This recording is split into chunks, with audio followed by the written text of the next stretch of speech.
Hey everyone, the Gaminator here. This story of the Railway series we're reading is called Thomas and the Breakdown Train. Every day the fat director came to the station to catch his train, and he always said hello to Thomas. There were lots of trucks in the yard. Different ones came in every day, and Thomas had to push and pull them into their right places. He worked hard. He knew now that he wasn't so clever as he had thought. Besides, the fat director had been kind to him, and he wanted to learn all about trucks so as to be a really useful engine. But on a siding by themselves were some trucks that Thomas was told he mustn't touch. There was a small coach, some flat trucks, and two queer things his driver called cranes. "That's the breakdown train," he said. "When there's an accident, the workmen get into the coach, and the engine takes them quickly to help the hurt people and to clear and mend the line. The cranes are for lifting heavy things like engines and coaches and trucks." One day, Thomas was in the yard when he heard an engine whistling, "Help! Help!" and a goods train came rushing through much too fast. The engine, a new one called James, was frightened. His brake blocks were on fire, and smoke and sparks streamed out on each side. "They're pushing me! They're pushing me!" he panted. On, laughed the trucks, and still whistling, "Help! Help!" Poor James disappeared under a bridge. "I'd like to teach those trucks a lesson," said Thomas to the tank engine. Presently, a bell rang in the signal box, and a man came running.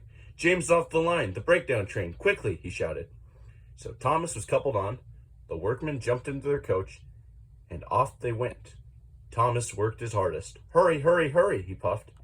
And this time he wasn't pretending to be like Gordon. He really meant it. "Bother those trucks and their tricks," he thought. "I hope poor James isn't hurt." They found James and the trucks at a bend in the line. The brake van and the last few trucks were on the rails, but the front ones were piled in a heap. James was in a field with a cow looking at him, and his driver and firemen were feeling him all over to see if he was hurt. "Never mind, James," they said. "It wasn't your fault.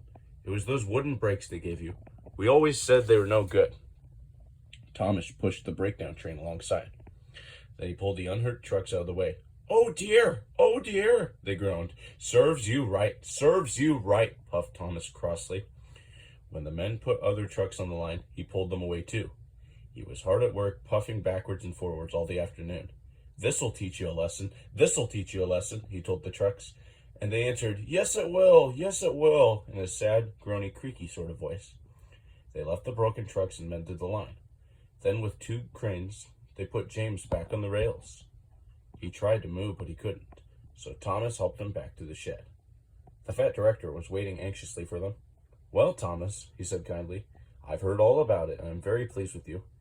You're a really useful engine.